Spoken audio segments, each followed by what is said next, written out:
सिंधू जलकरार रद्द करून ज्या देशाचं पाणी आपण बंद करायला निघालो होतो तो देश आता आंतरराष्ट्रीय स्तरावरती आपलं नेतृत्व करणार आहे।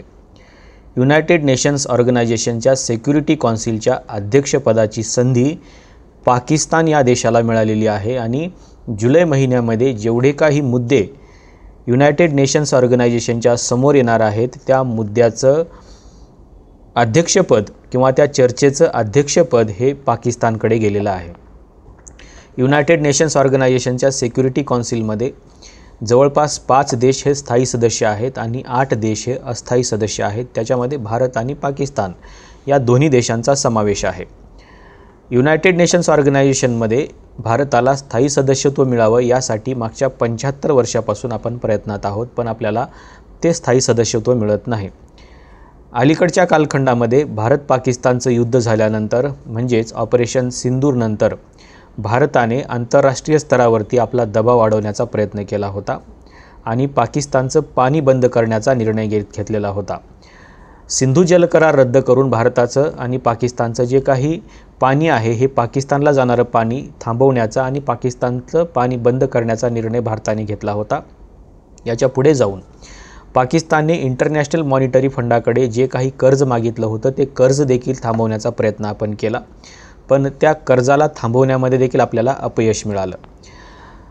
इंटरनॅशनल मॉनिटरी फंडाने युद्धाच्या कालखंडामध्येच जवळपास 1.3 अब्ज डॉलरचं कर्ज हे पाकिस्तानचं मंजूर केलं आणि पहिला हप्ता त्यांनी देऊनही टाकला। जवळपास 7 अब्ज डॉलरचं हे कर्ज होतं, पण हे कर्ज थांबवण्याचा प्रयत्न भारताने केला, परंतु लागलीच इंटरनॅशनल मॉनिटरी फंडाने त्यांचा जे पहिला हप्ता आहे तो जाहीर केला आणि त्यांना देऊनही टाकला। त्यानंतर काही दिवसातच दुसरा हप्ता मिळाला आणि हे कर्ज पूर्णपणे मंजूर झालं। आंतरराष्ट्रीय स्तरावरून पाकिस्तानवरती दबाव आणण्याचा प्रयत्न भारताने वारंवार केला, परंतु भारताला मात्र याच्यामध्ये यश मिळालं नाही आणि आज तर असं घडलेलं आहे की युनायटेड नेशन्स ऑर्गनायझेशनच्या सिक्युरिटी काउन्सिलच्या अध्यक्षपदाचा मान पाकिस्तानला मिळालेला आहे। आता या जुलै महिन्यामध्ये जे महत्त्वाचे 2 मुद्दे इंटरनॅशनल लेवलवरती युनायटेड नेशन ऑर्गनायझेशनच्या या बैठकीमध्ये येणार आहेत, त्या 2 मुद्द्याचा निर्णय आता पाकिस्तानच्या हातामध्ये असणार आहे। त्यातला पहिला मुद्दा म्हणजे जागतिक शांतता प्रस्थापित करणे। भारत हा नेहमी पाकिस्तानला आतंकवादी देश आहे असं म्हणून सांगतो आहे आणि इंटरनॅशनल मॉनिटरी फंडाकडून जे काही कर्ज पुरवठा होईल तो कर्ज पुरवठा आंतरराष्ट्रीय स्तरावरती दहशतवादाला खतपाणी घालण्यासाठी पाकिस्तान याचा वापर करेल असं देखील आपण सांगण्याचा प्रयत्न केला होता, परंतु तरीही ते कर्ज दिलं गेलं।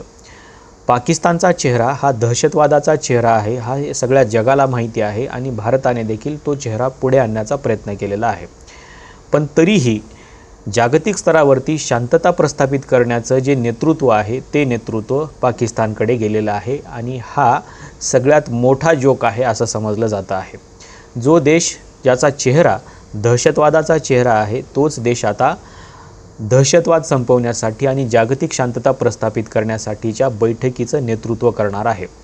दुसरी महत्त्वाची गोष्ट म्हणजे युनायटेड नेशन्स ऑर्गनायझेशनसोबत जे काही मुस्लिम संघटना देशांच्या संघटना आहेत किंवा मुस्लिम राष्ट्राच्या ऑर्गनायझेशन्स आहेत त्यांना युनायटेड नेशन्स ऑर्गनायझेशनसोबत जोडण्यासाठी पाकिस्तानला प्रयत्न करायचे आहेत आणि त्याची देखील चर्चा आता या बैठकीमध्ये होणार आहे आणि त्याचं देखील नेतृत्व पाकिस्तान करणार आहे। आता ही सगळी ज्यावेळेस चर्चा आपण बघतो त्यावेळेस आपल्याला असं लक्षात येतं की ज्या देशाचा चेहरा हा दहशतवादाचा चेहरा आहे आणि भारताने नेहमी त्यांना दहशतवादाचा चेहरा म्हणून आंतरराष्ट्रीय स्तरावरती आणण्याचा प्रयत्न केलेला आहे, पण त्याच दहशतवादी असलेल्या देशांकडे सध्या युनायटेड नेशन्स ऑर्गनायझेशनच्या सिक्युरिटी काउन्सिलचं अध्यक्षपद त्यांना मिळालेलं आहे। हे पद 1 महिन्यासाठी जरी असलं तरी हा मान खूप मोठा आहे आणि तो मान भारताला मिळाला पाहिजे, कारण भारताने मागच्या 75 वर्षापासून जागतिक स्तरावरती ज्या भूमिका मांडलेल्या आहेत त्या महत्त्वाच्या आहेत। आणखीन एक महत्त्वाची गोष्ट म्हणजे जे स्थायी सदस्यत्व आहेत ज्या म्हणजे 5 देश जे युनायटेड नेशन्स ऑर्गनायझेशनचे स्थायी सदस्य आहेत त्या 5 देशांमध्ये भारताचा नंबर सुरुवातीला लागणं अपेक्षित होतं आणि हीच भूमिका डॉक्टर बाबासाहेब आंबेडकरांनी तत्कालीन परिस्थितीमध्येही मांडली आणि त्यांनी सांगितलं की भारताला युनायटेड नेशन ऑर्गनायझेशनच्या सिक्युरिटी काउन्सिलमध्ये परमनंट मेंबरशिप मिळाली पाहिजे, यासाठी भारताने प्रयत्न केले पाहिजेत, पण भारताने तसे प्रयत्न केले नाहीत। 1952ला ज्यावेळेस डॉक्टर बाबासाहेब आंबेडकरांनी आपल्या मंत्रिपदाचा राजीनामा दिला त्यावेळेस देखील बाबासाहेब आंबेडकरांनी हाच मुद्दा अधोरेखित केला होता की भारताला युनायटेड नेशनच्या सिक्युरिटी काउन्सिलमध्ये परमनंट मेंबरशिप मिळाली पाहिजे, यासाठी नेहरूंनी प्रयत्न केले पाहिजेत. तत्कालीन परिस्थितीमध्ये भारताने चीनला पाठिंबा दिला आणि चीनला युनायटेड नेशन्स ऑर्गनायझेशनमध्ये परमनंट मेंबरशिप मिळावी सिक्युरिटी काउन्सिलमध्ये, यासाठी भारताने प्रयत्न केले आणि चीनला परमनंट मेंबरशिप मिळाली. पण डॉक्टर बाबासाहेब आंबेडकरांना असं वाटत होतं की आपण चीनला पाठिंबा देत बसू नये आणि चीनच्या भरोशावरती आपल्या देशाचं राजकारण देखील होणार नाही. त्याच्यामुळे चीनला न पाठिंबा देता भारताने आपली स्वतःची भूमिका मांडली पाहिजे आणि सिक्युरिटी काउन्सिलमध्ये परमनंट मेंबरशिप भारताला मिळाली पाहिजे, यासाठी भारताने प्रयत्न केले पाहिजेत. पण भारताने त्यावेळेस प्रयत्न केले नाहीत. हीच गोष्ट डॉक्टर बाबासाहेब आंबेडकरांनी नेहरूंच्याही लक्षात आणून दिली होती आणि नेहरूंनाही हा मुद्दा त्यांनी उपस्थित केलेला होता की आपण युनायटेड नेशन ऑर्गनायझेशनच्या सिक्युरिटी काउन्सिलमध्ये परमनंट मेंबरशिप का मागत नाही, हा प्रश्न तत्कालीन परिस्थितीमध्ये डॉक्टर बाबासाहेब आंबेडकरांनी उपस्थित केलेला होता. त्याच्या पुढे जाऊन डॉक्टर बाबासाहेब आंबेडकरांनी 1952ला लखनौ विद्यापीठामध्ये विद्यार्थ्यांच्या समोर जे काही भाषण केलं होतं त्या भाषणामध्ये देखील डॉक्टर बाबासाहेब आंबेडकरांनी हाच मुद्दा अधोरेखित केलेला आपल्याला पाहायला मिळतो की मी नेहरूंच्या हे निदर्शनास आणून दिलेलं आहे की आपल्याला युनायटेड नेशन ऑर्गनायझेशनच्या सिक्युरिटी काउन्सिलमध्ये परमनंट मेंबरशिप पाहिजे आहे. ही बाब डॉक्टर बाबासाहेब आंबेडकर तत्कालीन परिस्थितीमध्ये वारंवार समोर आणण्याचा प्रयत्न करत होते, पण त्यांच्या या मुद्द्याकडे कोणीही लक्ष देत नव्हतं.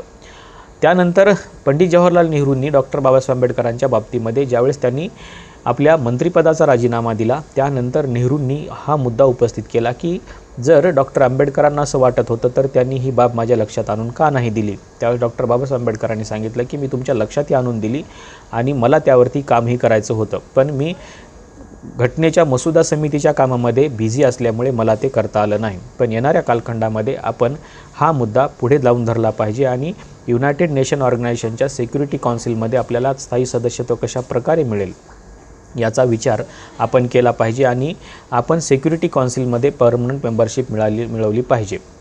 तरच आपण आंतरराष्ट्रीय स्तरावरती आपण एक योग्य नेतृत्व म्हणून पुढे येऊ शकतो आणि जागतिक स्तरावरती आपला दबदबा देखील निर्माण करू शकतो. पण ही बाब मागच्या 75 वर्षामध्ये आपली पेंडिंग आहे.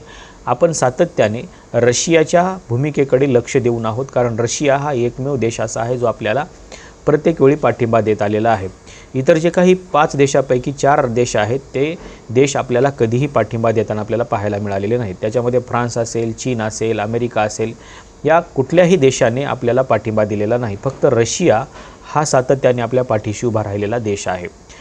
आजच्या परिस्थितीमध्ये देखील आपल्याला असं दिसेल की पाकिस्तानच्या पाठीमागे जवळपास 182 देश उभे राहिलेले आहेत या सिक्युरिटी काउन्सिलच्या परमनंट मेंबरशिपसाठी.